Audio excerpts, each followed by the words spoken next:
Hey everyone, our episode today is for those of you who would like to learn more about marketing automation, who are seeking to adopt a CRM platform, or perhaps you're looking for a new CMS platform for your website. You might also want to listen if you've evaluated HubSpot in the past and are wondering how the platform has evolved over time. We'll be talking about all of these features in the context of what is HubSpot and how are B2B technical companies utilizing HubSpot to work smarter, not harder. We're pretty uniquely qualified to talk to you about this. TREW Marketing has been a platinum partner of HubSpot's for many years, and we've been in the partner ecosystem for over a decade. We have a lot of information crammed into this episode, so let's get started. Welcome to Content Marketing Engineered, your source for building trust and generating demand with technical content. Here is your host, Wendy Covey. Hi, and welcome to Content Marketing Engineered. On each episode, I'll break down an industry trend, challenge, or best practice in reaching technical audiences. You'll meet colleagues, friends, and clients of mine who will stop by to share their stories. And I hope that you leave each episode feeling inspired and ready to take action. Before we jump in, I'd like to give a brief shout out to my agency, TREW Marketing. TREW is a full-service agency located in beautiful Austin, Texas, serving highly technical companies. For more information, visit trewmarketing.com. And now, on with our podcast. Hey, everyone. Today, I'm joined by Leonard. He's the inbound marketing specialist at TREW Marketing, and I'm so happy to have you on the show. Welcome, Andre. Thank you very much, Wendy. I'm very, very excited to be here. Well, before we get started, I would love to have our listeners and viewers learn a little bit more about you. Sure. So let's start with what inspired you to pursue a career in marketing? Okay, good question. So my career in marketing, my academic background is in psychology. So I loved psychology in college, especially experimental social psychology, where you really get to study the effects of little factors on people's decision-making. And I really found that fascinating. And then I got out to Colorado after college and jumped into marketing, kind of just to test it out. But then I fell in love with it. And I decided that marketing was actually going to be my career because it's a great way to take a lot of the principles of psychology, but then apply them immediately and get results right away. So I love the quickness of that, the ability to do a lot of experiments and work with a lot of smart people who are specialists in other things and all come together to make a company succeed. I think that's pretty not common, but I've heard of quite a few people start with psychology and then make that pivot into marketing. So I'm not surprised actually at that, like you said, there's some commonalities there. Absolutely. Absolutely. I just wanted to put it in practice a little bit more quickly.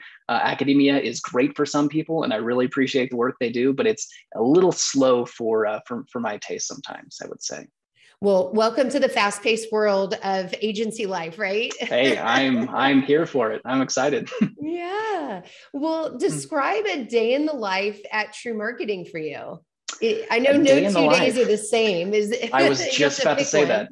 Yeah, and no 2 days are the same. I really love that about it, though. I love the diversity of the work. I love that, every week looks absolutely different than the next week, but some of the main projects that take up my time would be onboarding new clients with HubSpot. So teaching them about this tool, these powerful suite of marketing and sales and service tools that they can use to improve their businesses.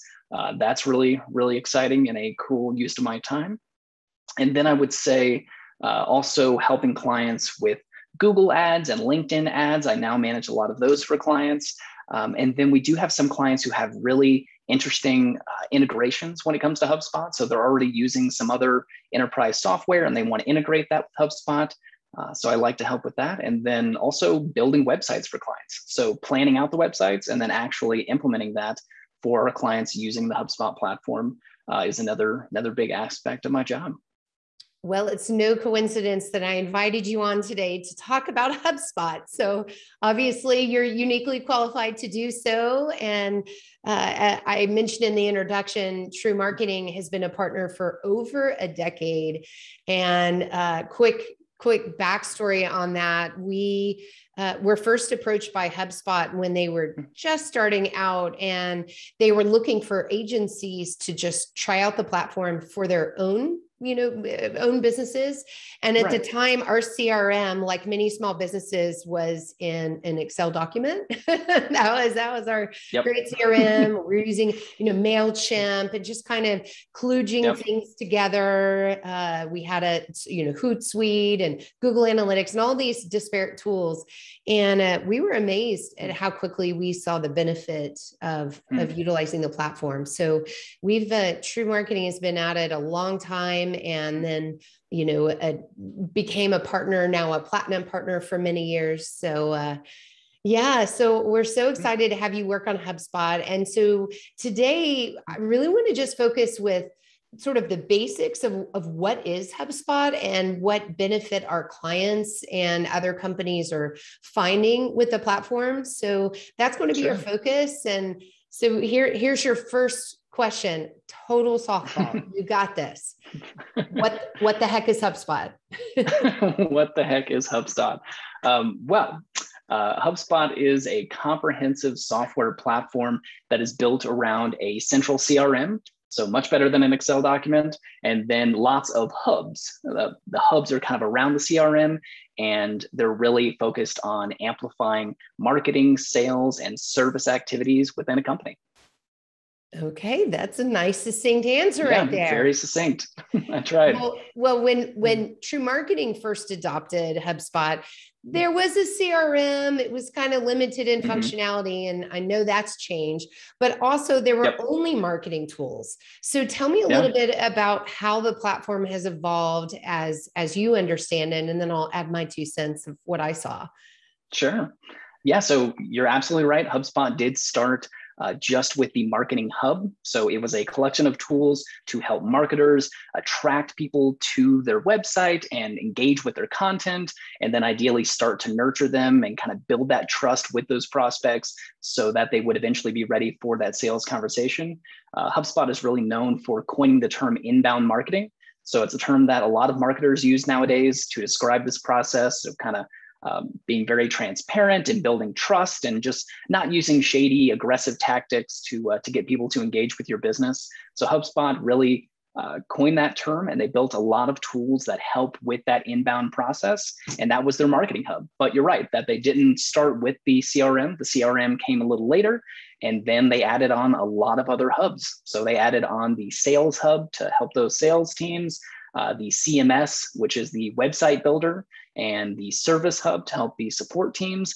And then most recently, just in this year, in 2021, they launched the Operations Hub. So they have been busy rolling out new hubs, but also improving all of the ones that were pre-existing.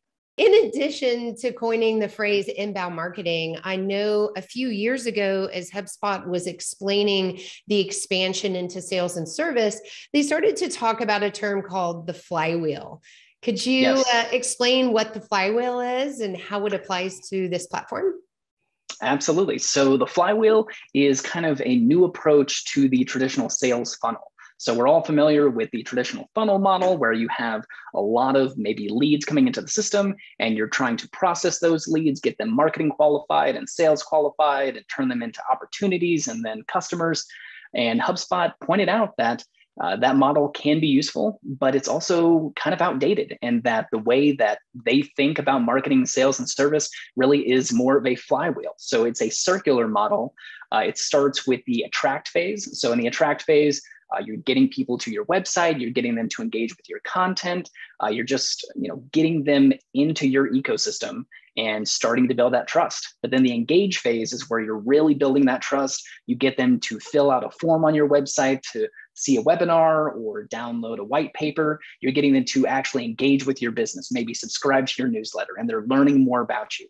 And then ideally they become customers, and they're in that delight phase. And in the delight phase, you're trying to go above and beyond. You're trying to really prove yourself to them, get those testimonials from them, keep learning from them so that you can ideally get more business from them. And the reason they kind of show this as a circular model is it kind of goes along with this idea of you want to reduce friction at every point in that process. So every point from the attract, engage, and delight phase, there are opportunities for friction to jump in there and slow down that process or interrupt it altogether. But with HubSpot, they made sure that they built their tools to actually accelerate that process for a lot of businesses, reduce that friction, and just help optimize a lot of these small to medium and now enterprise businesses that they work with. And to speak to that friction, some of the common things that I see is companies that have a marketing system over here and then a disconnected sales system over there.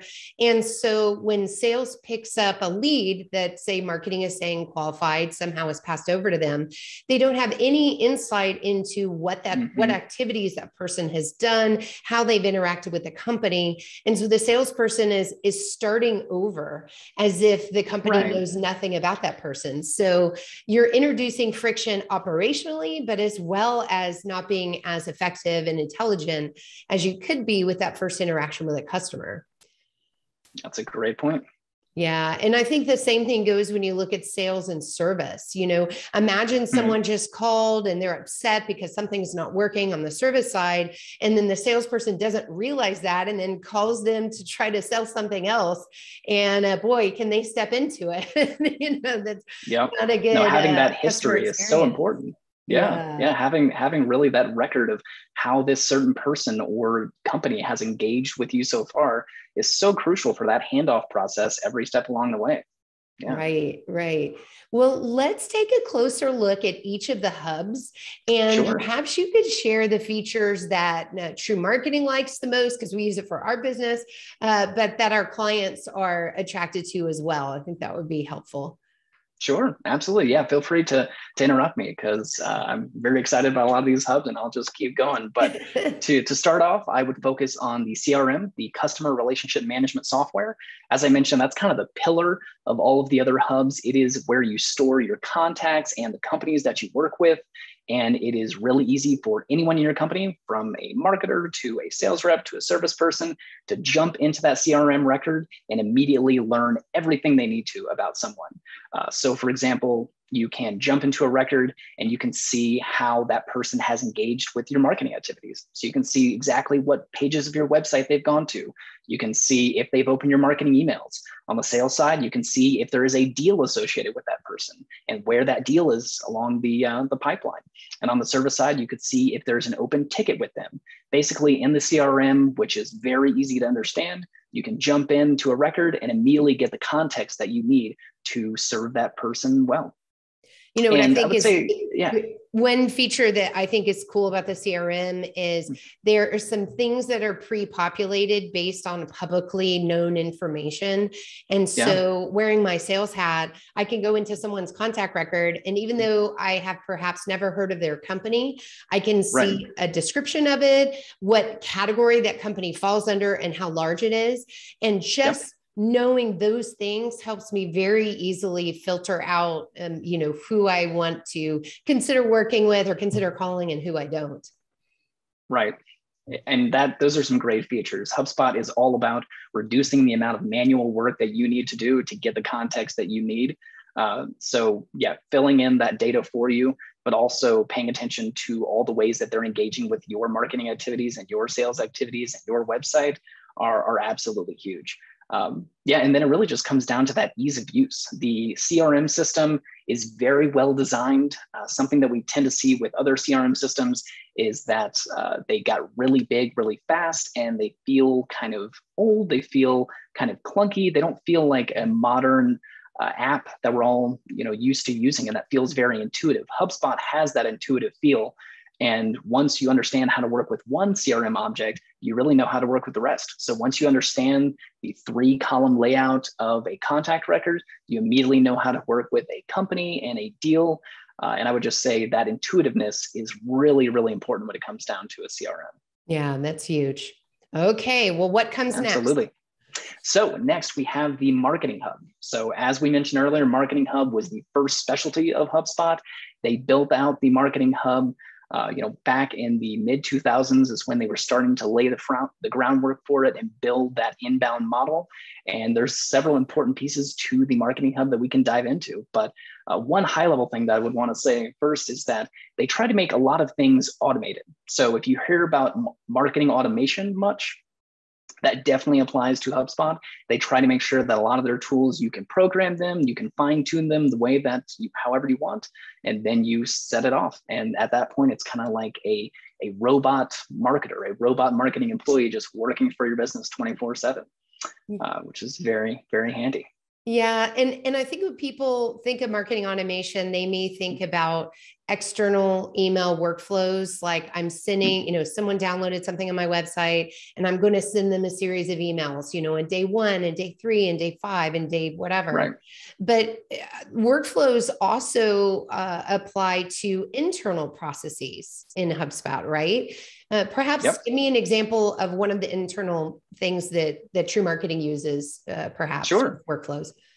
Absolutely. So one thing that TREW does with our internal workflows is we set personas. So defining buyer personas, I know it's come up in a lot of your podcast episodes, and it's a big centerpiece of a lot of the content that we produce, is understanding your personas and making sure that you're always delivering the right language and the right content to that specific persona, because they really are different. And so internally, we have a couple of workflows set up where if we know this about the person and we know what type of company they're coming from, and we know their position, then we know what type of persona they are. And we can put them in that bucket. We can assign, the Murray persona to them. And that allows us to treat them in a different way that we know based on our own experiments is really going to be the best way to ideally get them to convert over time.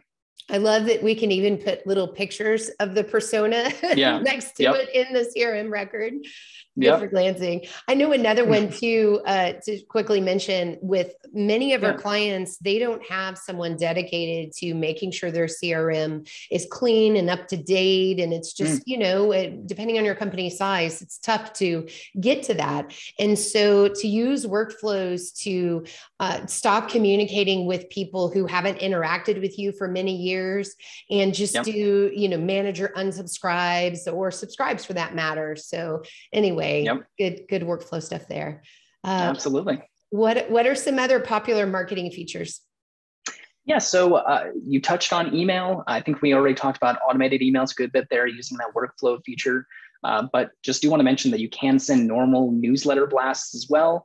So if people are used to using MailChimp or Constant Contact or any of the other myriad of services out there, they will immediately know how to use HubSpot. It is drag and drop, very easy to create a template that is branded for you and looks very professional and sleek.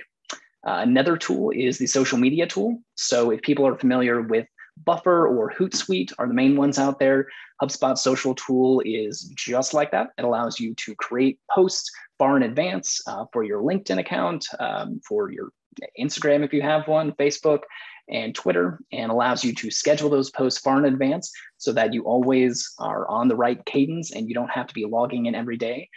It also helps you analyze your social media efforts. And then two more that I would highlight would be the blogs and the landing pages. So both of those have a similar editor where it's very easy to jump in, start typing, get that content set up. For blogging, that is really a pretty crucial part of the inbound process. You want to continually be making fresh content that proves you truly are an expert in your area. So they made a great blogging tool to help you do that. And then with landing pages, that really helps the engage phase of that flywheel, getting someone's contacting information, getting them to specifically opt in to working with your business and giving you a little bit of their contact information. And usually that's to get access to a webinar or a white paper or an ebook. But landing pages are really easy to make in HubSpot. You can drag content around however you want to. You have that form very prominently right there. When you onboard with HubSpot, they make sure that they set you up with templates that look just like your website. So it has the same colors, the same header, same navigation, and it is really easy to make pages that people will convert on. So those are both really important pieces of the marketing tool suite. And of course, form completion is so important, right? That's the currency. Those are the leads. Tell me about smart forms.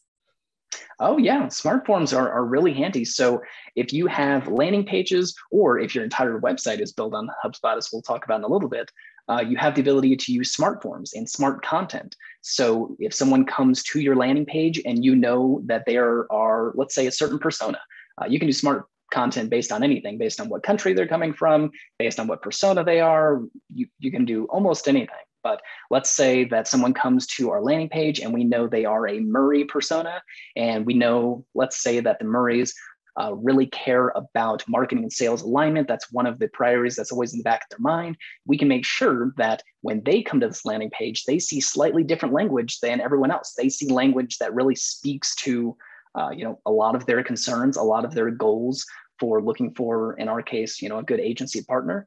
So with smart content, you can constantly show different forms depending on who's coming to the page, show different content, different imagery. It allows you to do a lot more experimentation and be a lot more fine-tuned in your marketing efforts. Yeah. And to me, and it's a little more basic than what you just described, but just not asking for the same information that you already have, which is really annoying, right? Like, I've already given you my email address. I've already given you my job title. And so it's an opportunity to either, pre-fill that form out, don't ask the same thing, or maybe ask something new so that you're progressively, picking up more information. So yeah, you're right. With those progressive form fields, you can continually get more information from them. And the first time they fill out a form, you can get the name of the company if you wanted to. But on the second one, without adding a lot more fields, you can replace that field with how large the company is, or what the revenue is, or what their job title is. You can just keep getting more rich information over time. Yeah. Awesome. Okay. So we've got the CRM and marketing. What else? Yes. So moving on here, we'll talk about the Sales Hub. So there were a lot of more marketing tools that we could go into, and we can touch back on those if we want to. But the Sales Hub is really exciting as well. A lot of our clients do make some use with the Sales Hub. Managers and individual sales reps love the ability to jump in and see in that CRM all the data that they need to jump into that conversation well-informed, not starting fresh. They can know what information that prospect has engaged with on our own website. So what pages they're going to, what they know so far, maybe what marketing emails they've opened. So the Sales Hub is all about deepening those relationships, taking the ball from marketing and running with it, and really getting them to that finish line of closing that deal. Well, I wear the sales hat for TREW Marketing, as you know, and there are a couple of features of the Sales Hub that I really appreciate, and this insight into what the person's doing. The second one is we utilize lead scoring, as you know, because you've recently revamped our whole lead scoring, but that's where we take explicit actions as well as implicit data, such as industry and job function, and we score these things. So behaviors. I think what is it, Andre? They need to visit our website at least 2 different sessions and download something and be, the right demographic, let's say. And so we applied a score to all of that. And so as the salesperson, I'm past qualified leads, and then I can review those leads and accept them. And then of course, manage them through the sales process. And absolutely. And so I utilize some plugins that HubSpot has with my Gmail account and email templates, so that I can, based on the persona, I have a sales email template attached to that persona that I can pre-populate when I reach out. And that's worked extremely well for me. And then, of course, deal management, opportunity management, all of those things that you would expect out of a sales tool, very similar to Salesforce.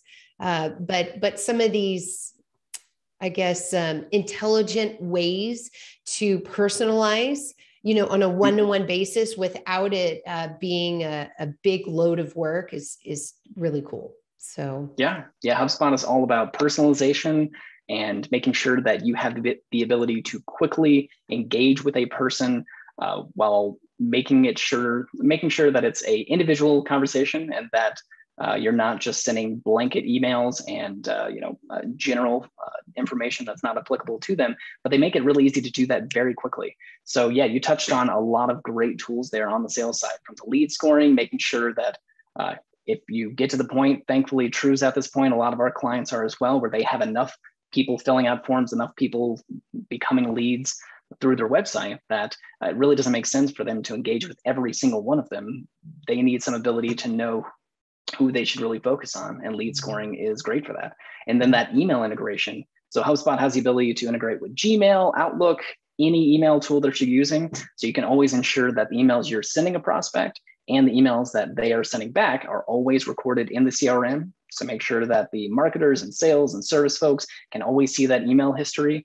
That is super useful. And then, yeah, just the ease of use, again, I would highlight. HubSpot is really easy to use. And when you just have a couple of marketers that need to learn a new system, that can be kind of a burden for them to take that time. But for a lot of people that have, a lot of companies that have a sales force and they have to get everyone on the sales force to start using a new tool, that can be a big burden. That can be a lot of friction in that process. Yeah. And luckily, HubSpot does a great job at giving you the resources you need to learn their system, which is very intuitive. And there's also some quick videos you can watch for those sales reps that want to get used to it. But very, very easy to start using right away. Okay, so what's next? I know we're not done with all the hubs yet. No, we are definitely not. Well, next would be the CMS Hub, so the content management system. And this is a full website builder. So this really started when they built the landing page tool, where you're able to, edit a landing page by dragging different modules in and editing the text and the backgrounds and really working on that layout. And then they took that to the next level by saying, hey, do you want this functionality with your entire website? So you don't need a developer to actually make edits to your website. Any marketer can do it. And frankly, anyone in the company can do it if you give them the right permissions.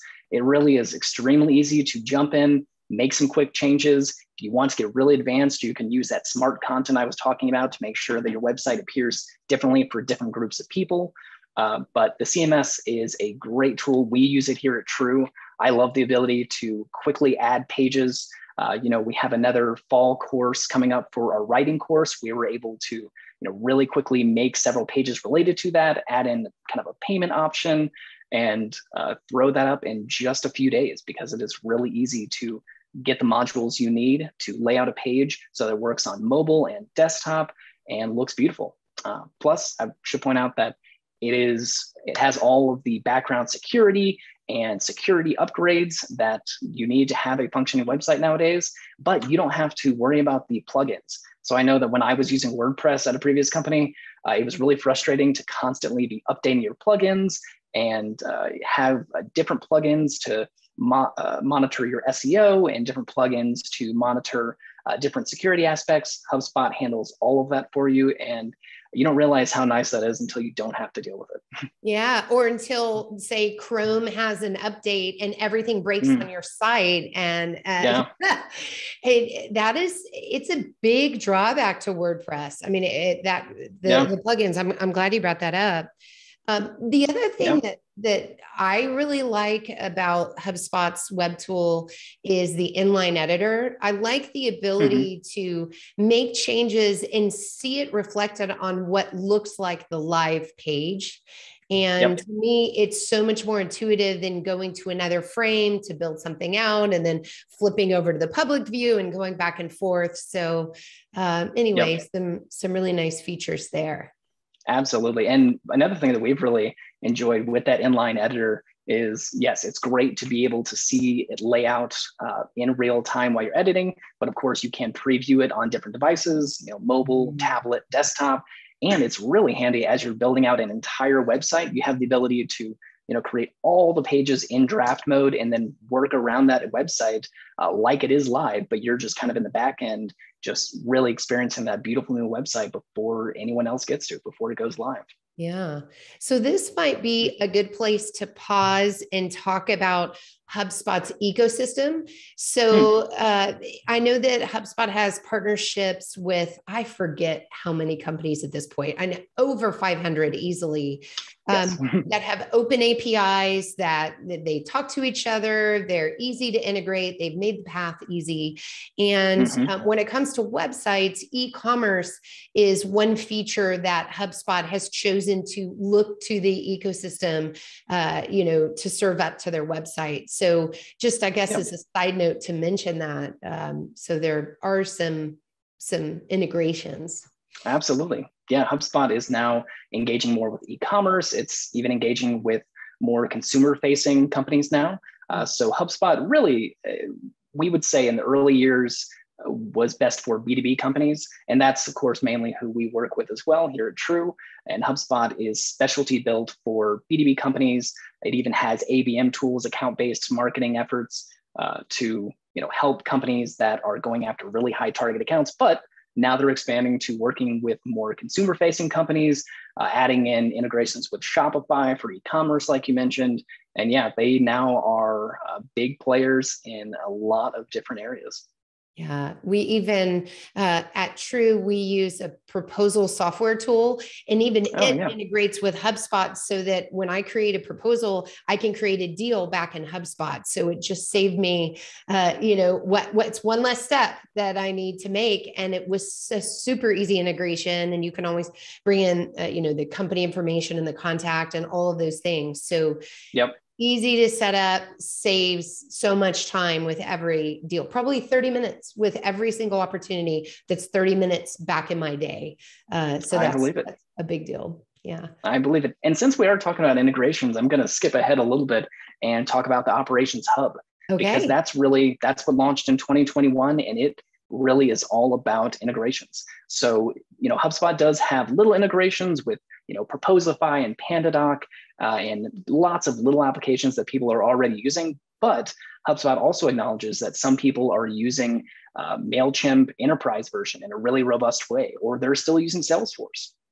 A lot of our clients are still using Salesforce as they're considering finally jumping over to HubSpot entirely. They use HubSpot for marketing, but they use Salesforce to manage their deal flow. Mm-hmm. And with the Operations Hub, there now is a really sophisticated syncing that you can do with other powerful software platforms like Salesforce. So you can make sure that data is going between HubSpot and Salesforce in both directions. So as you get a new contact in HubSpot, that contact is immediately pushed to Salesforce. So you're never operating with different databases. Both databases are always staying up to date. And this is really handy, especially on the CRM level, for Microsoft Dynamics and Salesforce and Sugar. And sometimes there are CRMs that are specialty built for certain industries. So every once in a while, we'll come across an industry that has a kind of default CRM tool. And lo and behold, HubSpot does have a sophisticated integration within the Operations Hub that allows the data to sync between HubSpot and that tool. Thank you for catching me up on that hub. Yeah. I don't know as much about that, it being the newest one. So good to know. Okay. Absolutely. And then if we want to back up just a little bit, I know we were talking about our various hubs. I can highlight the Service Hub now. So Service Hub, like the Operations Hub, is on the newer side. Not as many of our clients are using it, but those that do really enjoy it. It is for service members of a company to provide excellent support for clients. And there's a few tools that help them do so. So first of all, the ticketing system. So as I mentioned, that's really easy in the CRM to go to a record for a company or a contact and see if there's an open ticket with them that you're trying to get resolved. Tickets, like deals, follow along a pipeline. So you can make sure that a ticket doesn't stay in a certain stage too long. Otherwise, you can set up alerts to go to managers and go to other people to help that ticket get to completion. So the ticketing system is big.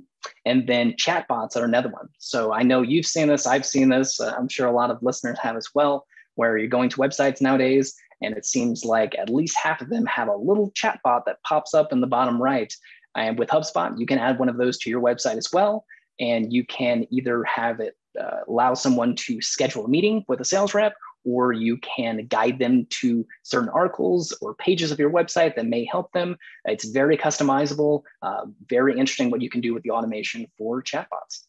And then there is the feedback tool. So the feedback tool really is just a survey software.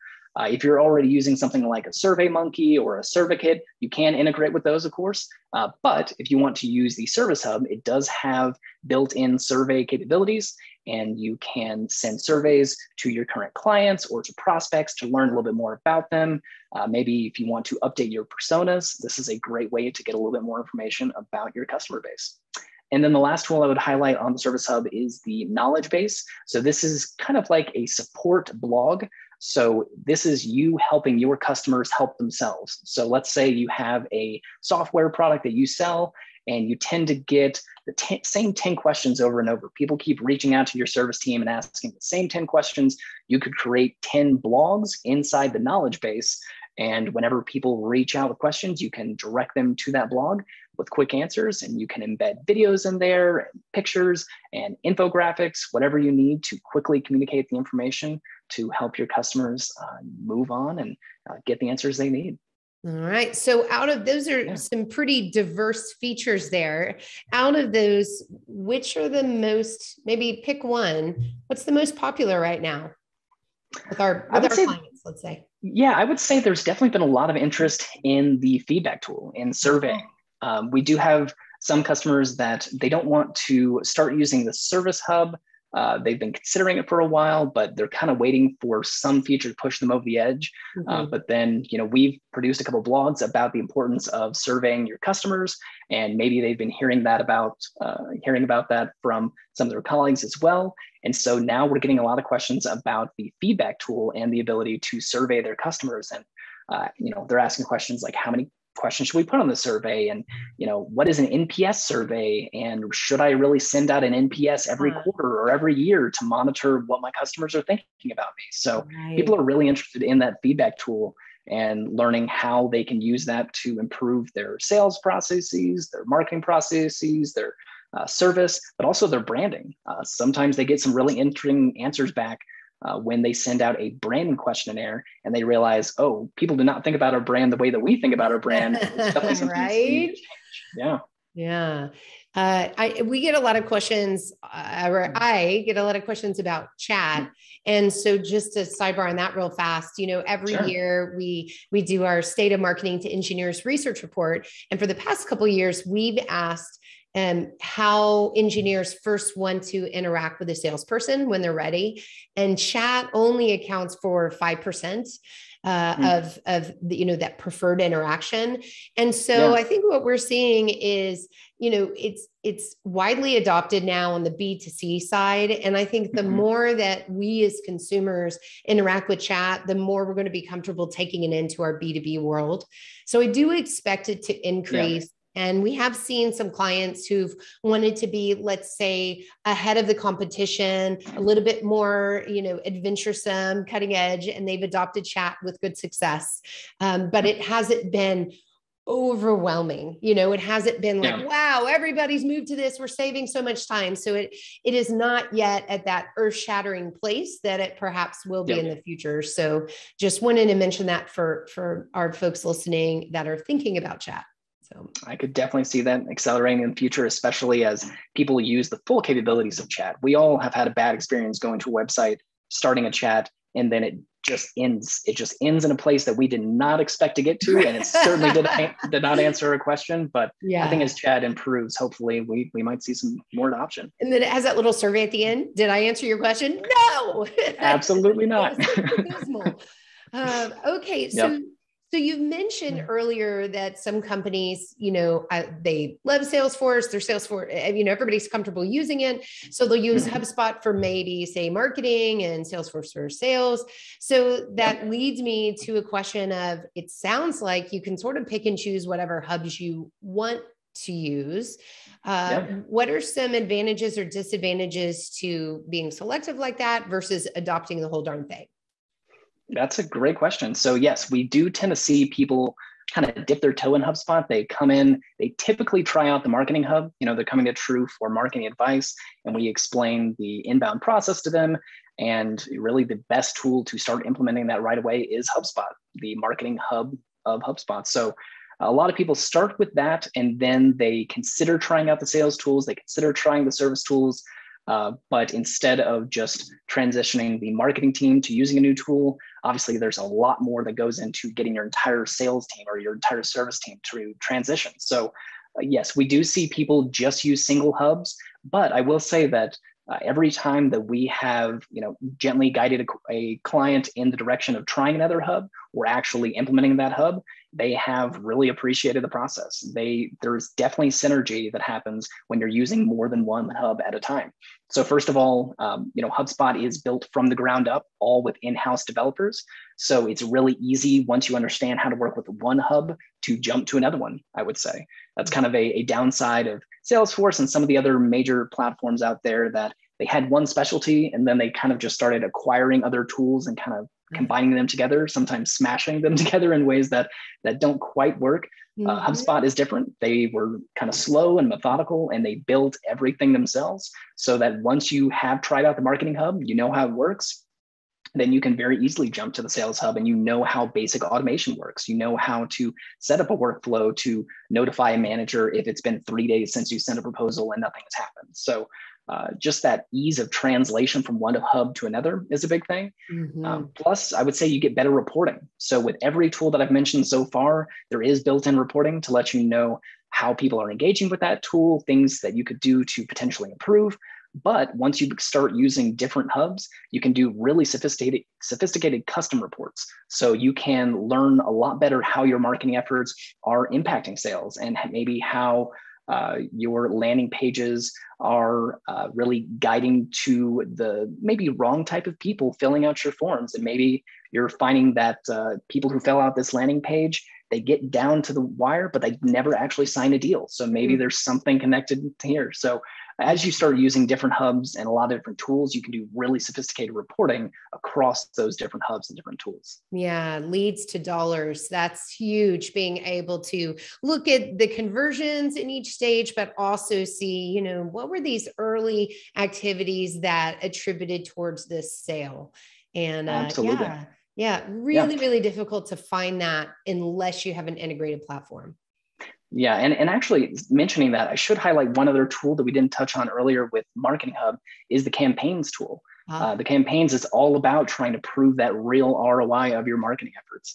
So with that tool, you can link your landing pages, your emails, your forms, basically everything on the marketing side. You can link that to a higher level campaign, and then you can view the results of that campaign. So TREW, for instance, as you mentioned, we have our annual research, and that takes a lot of resources. That takes a lot of time and a lot of effort to get those survey results from the engineers and process all of those results and then come up with this report. So we have to know whether that's really worth our time. So we always make a campaign to go along with that report.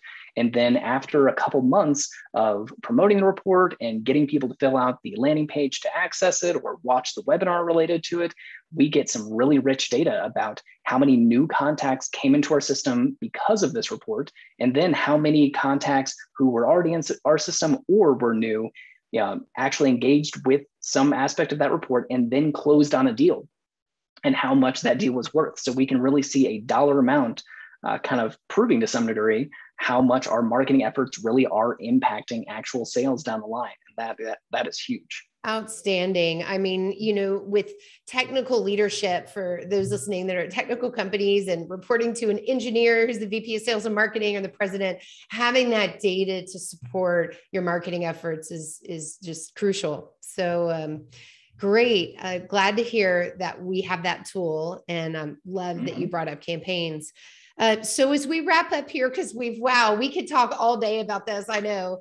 Absolutely. A very important question, and one I think that'll be particularly interesting for people who haven't looked at HubSpot in the past 5 years, but maybe looked at it in the past, is let's talk about the fee structure. Like what does HubSpot cost? Sure. How do they charge? And then maybe I can speak to some of the bad fee structures in years past.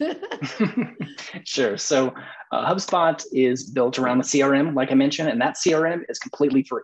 So if you want to begin experimenting with the CRM and see how everything's laid out, and even get some access to free marketing tools, free sales tools, it's kind of a very, very light intro package. It's completely free to sign up and try those out. That's the and then candy, for each of the hubs, that is the candy. Coming by in their van with the candy. Just try the CRM, you'll love it. But it's a great van to get into. It's a great van. But once you maybe try that out and you're convinced to give something a shot, you have starter, professional, and enterprise levels of every single hub. So you have marketing starter, sales starter, etc. And the starter packages, some clients get some use out of those. For example, a lot of our clients use like marketing professional and then sales starter to kind of try that out. But the starter packages are usually pretty basic and they're relatively manual. To get a lot of the automation, you really have to use the professional level. That's why marketing professional is usually what we recommend for clients, depending on their needs. But the professional level really involves a lot of those, cool robot automation tools that we were discussing. And then the enterprise is really for very large organizations or companies with several different sales teams at different locations. They need a lot of kind of custom functionality. So we don't see too much enterprise really necessary in our space, but every once in a while you will run across someone who enterprise is a good fit for. And then in terms of pricing, it's really quite varied. So it's almost mind-boggling the scale here, where starter packages can be $50 per hub, and enterprise can be $3,000. But for a lot of times, per month. Per month, yes, per month. And then the professional can range, somewhere from like $600 to $900, depending on which hub you're working with. And so that is kind of the range that you're talking about on a monthly basis. Yeah. Good to hear tangible numbers. Thank you. And, it used to be so on the marketing side, it's based on active contacts in your database, whereas on the sales side, it's user-based. So I think that's one important thing to point out. So if you have 2 salespeople, you're buying 2 seats, whereas on the marketing side, it's really size of database. And one of HubSpot's Achilles heels of the past has been they didn't have a good pricing model for companies that deal with, say, low dollar amounts, high volume, and had really large databases. There just wasn't an attractive price point for those types of companies in comparison to other marketing email tools like a Constant Contact or MailChimp. And so HubSpot has since really come in with more aggressive pricing to right size this type of model. So again, just wanted to bring that up for folks that were like, man, HubSpot's way too expensive. And they looked at it a while ago. Things have changed quite a bit. So yeah, and when it comes to pricing, you're absolutely right to highlight that the number of users on the sales side counts, and the number of people you're sending emails to, that counts as well in terms of determining your final price. But then also, it is worth keeping in mind that HubSpot fills a lot of the needs that other tools you're probably using right now are using. So it's not just a brand new tool that you're adding in. Frankly, you can probably get rid of several tools you're already working with. And then you only have one tool that you have to log into and give people access that they need. It simplifies things a lot for your organization. There's a lot more security for people. When an employee is let go, it's so easy just to restrict access to all the tools right there. So there really are kind of a lot of hidden benefits to working with one powerful suite of tools rather than all these little side tools. When we experienced, when we first at TREW got onto the platform and experienced how much time it saved us and looked at the value of that time, we went to our top customers and asked, hey, if you'll get on this platform, we'll reduce our retainer because we can work smarter, we can work faster, more efficient. It was just such a great change instead of, as you said, logging into all these disparate tools.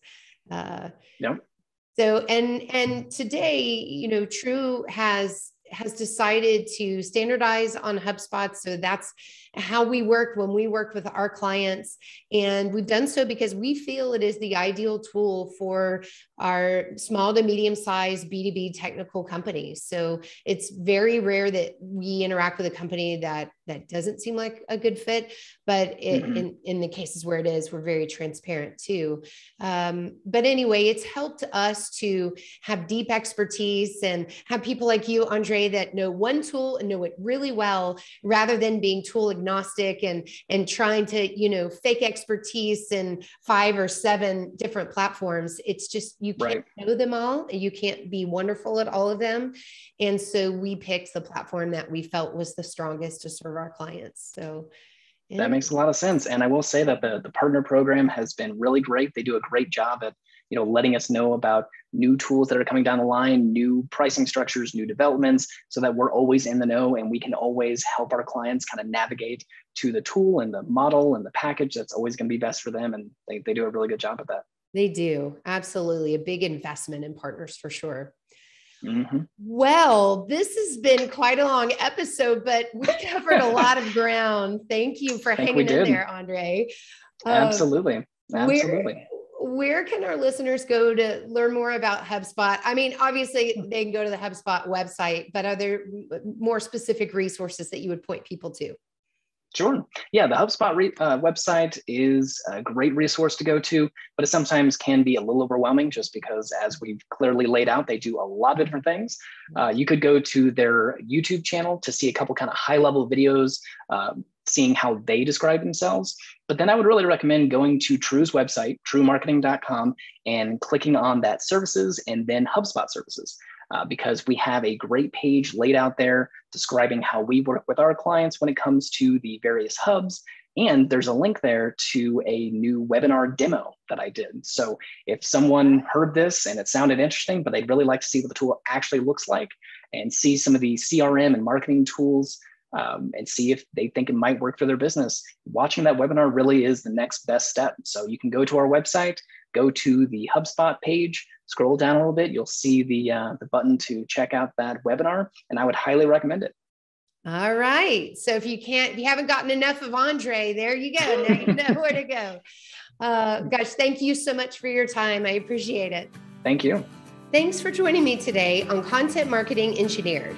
For show notes, including links to resources, visit TREWmarketing.com/podcast. While there, you can subscribe to our blog and our newsletter and order a copy of my book, Content Marketing Engineered.